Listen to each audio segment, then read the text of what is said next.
Welcome to Uncover the Human, where every conversation revolves around enhancing all the connections in our lives. Whether that's with our families, co-workers, or even ourselves. When we can be our authentic selves, magic happens. This is Alex Cullimore. And this is Cristina Amigoni. Let's dive in.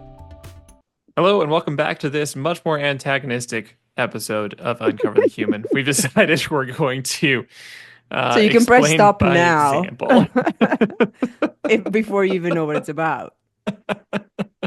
We're just gonna have some real back and forth here. No, we wanted to talk about something that is definitely part of all of our lives. Yes. Sometimes in a macro scale, sometimes at a micro scale, but something that affects us deeply because we are very much attuned to in-group versus out-group thinking, tribalism. The idea of getting into a tribe of people, getting in and basically defining that sometimes in opposition to other tribes, often in opposition to other tribes. If this is my tribe, that's another tribe, then this is not okay. And this is something that falls directly from our evolutionary upbringing, being in tribes. But it doesn't mean that doesn't misfire dramatically in our much more interconnected and large world.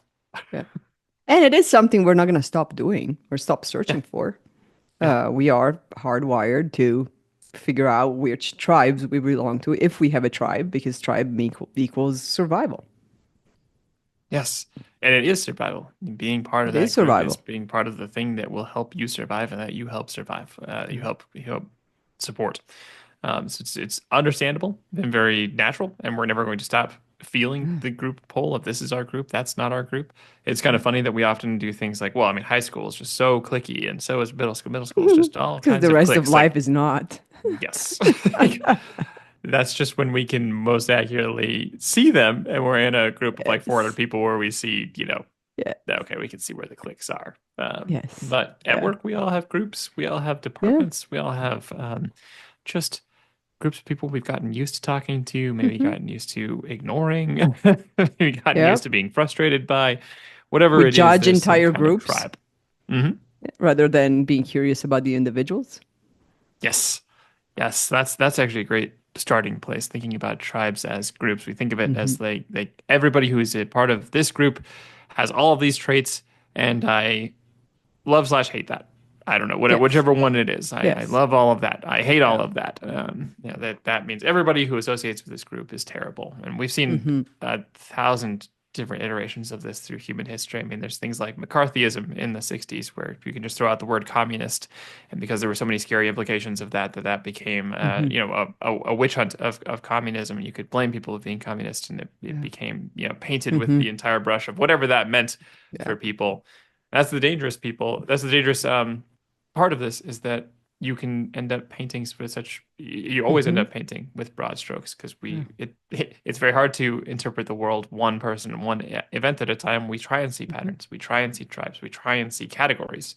And that can be really unhelpful when we're trying to unpack and reach out or have any kind of connections with, or not just fight with another tribe, so to speak. Yeah. So let's start with the benefits of tribes. Jump on it. Benefits of tribes. So, how do you feel about? Actually, sorry, my mug is gonna speak for me.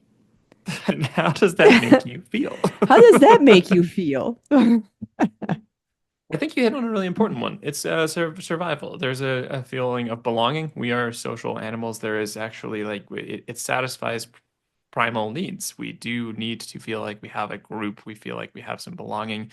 In fact, there's all kinds of studies now on the epidemics of loneliness and people not feeling like there's a group. When you have a tribe, you feel like you have some identity that is larger than yourself. It can give you some purpose. It can give you some, and there's lots of different tribes that we essentially belong to.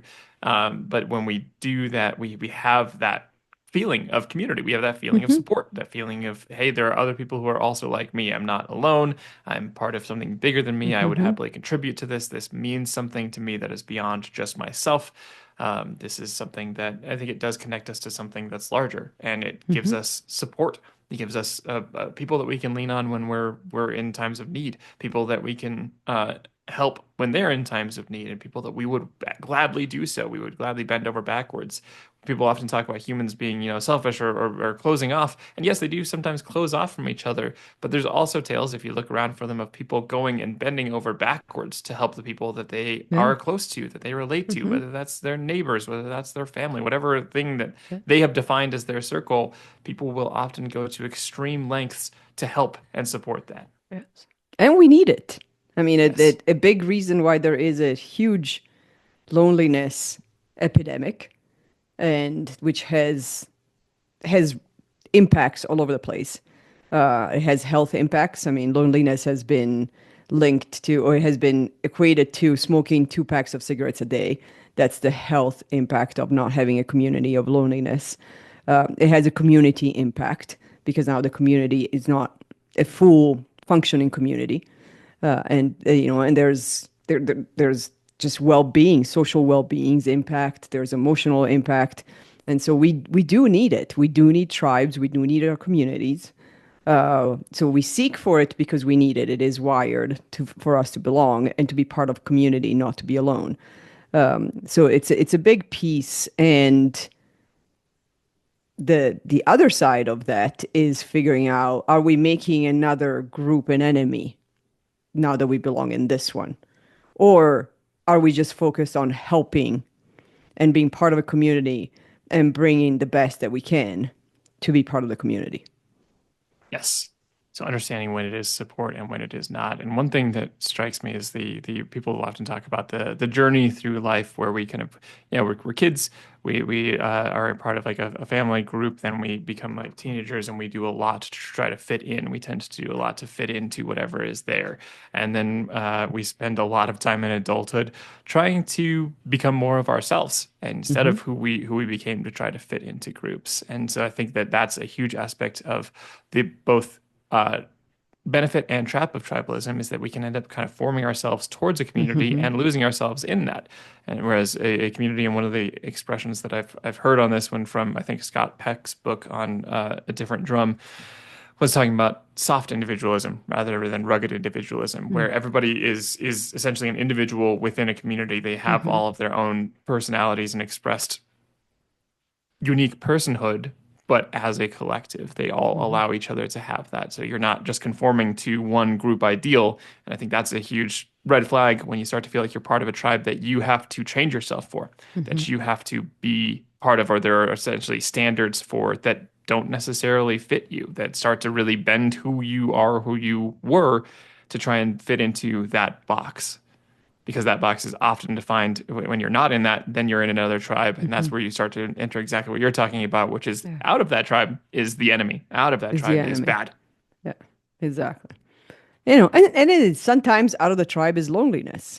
But Hmm. then that's when it becomes that cycle of like we we can't survive it being alone. We can't survive with loneliness. So we go find any type of tribe that will let us feel like we're not alone.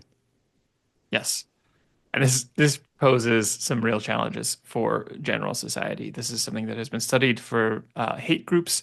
Like when there's like the people who are in hate groups, it's not necessarily that they even have that much hate. They just found a place where they Yeah. belong. They Yes. found a place where if they parrot these beliefs and then it becomes more of their own belief and it becomes this kind of feedback cycle, this self-perpetuating cycle of getting deeper and deeper into it because they feel some amount of belonging. They feel like they're Hmm. connected to this group. If they also share this hatred, they can feel like they belong.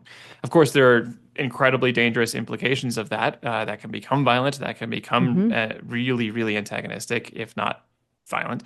Uh, that becomes a very dangerous trail, but it starts based on that belonging, and it makes it hard for us sometimes to cross those bridges because we don't want to always invite somebody who's has so much hate into our group and be Hmm. curious about them and try and give them a different place to belong because it feels like we're reaching into something that may be totally against our values and Yes. there's no easy way to do that, but that doesn't change the fact that that's likely created.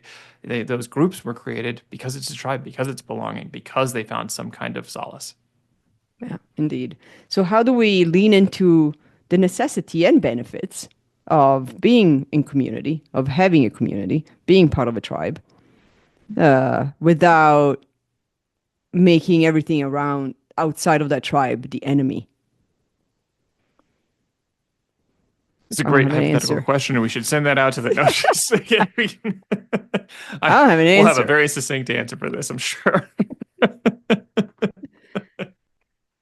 I think we've hit on a few important aspects of it. I think it goes back to some of the things that you would ask when you're trying to just understand and appreciate things in your own life or change anything in your own life. Understand what's serving you and not. Understand what Yes. part of you it's serving. Is this serving just a feeling of belonging? Is this serving a greater core value? Mhm. Like, is this something that where we just thank goodness we don't feel lonely, or is this something where hey, this is important and I would do this whether I was doing this alone or not? I'm just glad that I have a community. Mhm. Maybe it's understanding when we start to feel like there is an other that we have to distance ourselves from, which is obviously a pretty heavy portion of politics currently. There's a very Mhm. charged political landscape where it's difficult to reach across that divide because we have defined pretty strong lines. And those ones are very difficult because of the values argument. Like this doesn't feel like it fits with my values. I don't know that I can open Yeah. that. And so how do we do those things?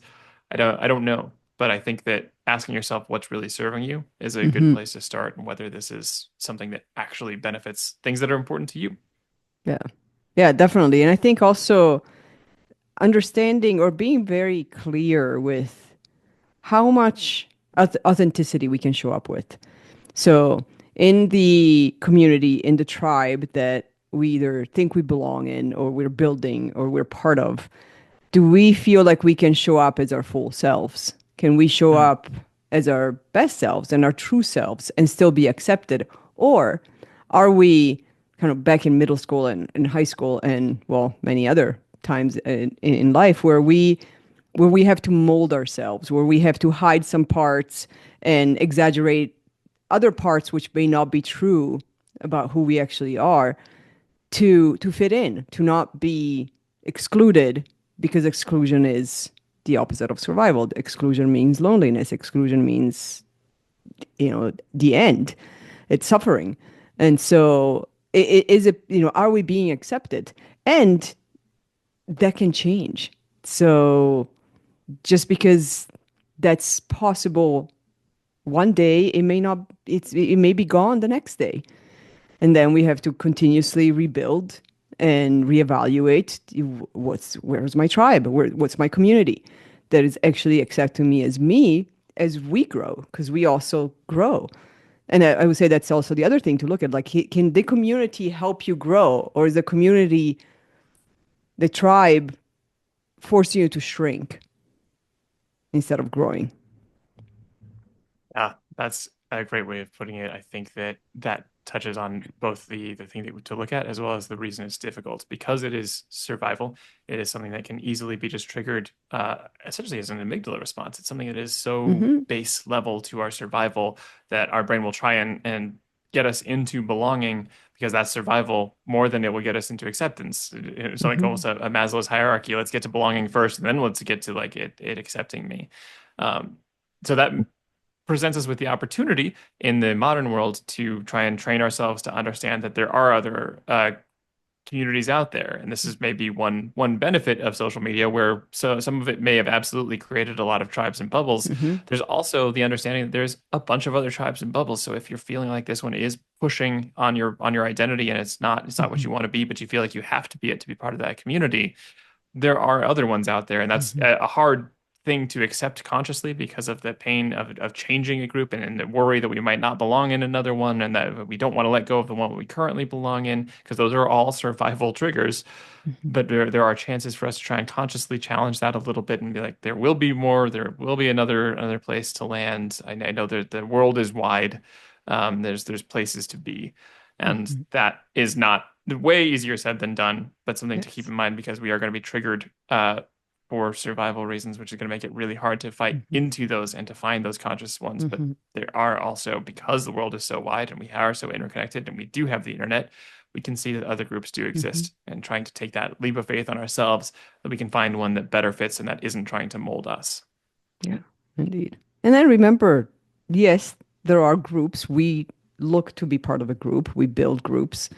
We seek for that. And we're individuals within the groups. And so, if the tendency, to look at another department and be like, oh, that's payroll. They always do this. Or that's IT. They never take care of things when they're supposed to. Create connections with individuals. Once you have create connections with individuals, it's going to be less likely to lump all people IT into that judgment of one experience, which might have not even been your experience. It's something you heard of. And so if we can, it's interesting because if we can focus on human connections at the individual level, we no longer satisfy our need to belong and our need to be part of a community, and we're increasing the community and we're diversifying the community, but we also break down the walls and the silos between groups and tribes. So ultimately, it's a lack of connection. It's a lack of human connections. So establish human connections. Pick up the phone, have the conversation, ask how somebody's day is. Anything that treat will allow you to show up as a human who's connecting with another human. Yes, I think that's absolutely the perfect like first perfect second step. The first step I would think is also being having some critical thinking around when that identity, what that identity is coming from. Because I think when it's easy to point at things like the media environment and say, oh, that it's not giving a fair portrait.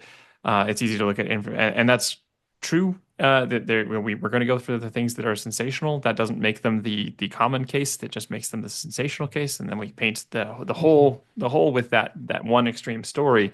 Uh, it happens at work. It happens internally as well. We'll hear the stories of like, oh, here's one time, and sometimes they're just like we're trading stories at like a happy hour, and they're entertaining stories of like some massive dysfunction that just accidentally Mm-hmm. happened or on purpose happened, but it then ends up starting to paint the picture in our Yeah. minds of like that's what payroll's like. I can't trust them Yes. for this. So critical thinking about like Mm-hmm. what stories have I been told? What are other alternative realities? And then going exactly to that, all the steps you're talking about, Yeah. where we go in and reach out, make those connections, make sure that we're validating those stories that we've been Mm-hmm. told or we're telling ourselves, Mm-hmm. so that we have the actual more more full picture, as full as we can get Yes. to, so that we Yes. can have a little bit more fair perspective on this. Because there Yeah. are things that will be frustrating. There are things that maybe this department Mm-hmm. really isn't particularly liable. Maybe more than half the time they do Yeah. mess something up. Doesn't mean you can't find ways around that or find Yeah. connections, and then that helps you from prevent you from painting them from with a large Mm-hmm. brush. And then you're the one telling the stories of, by the way, gym over here is really good to go to if you have a problem with that. And then Yes. suddenly people are going there, and then everybody's asking, why is everybody going to gym? And that starts to create the change of like Uh-huh. maybe everybody needs to be like Jim or whatever it is.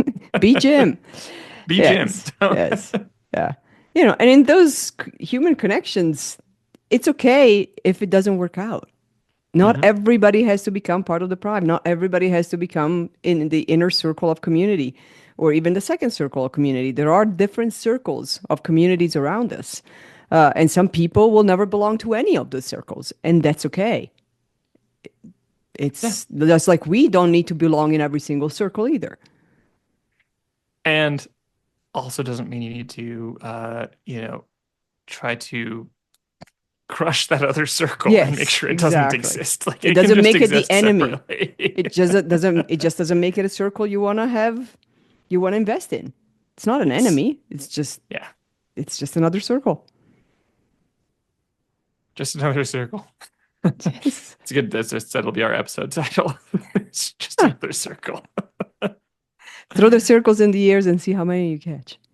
Yeah.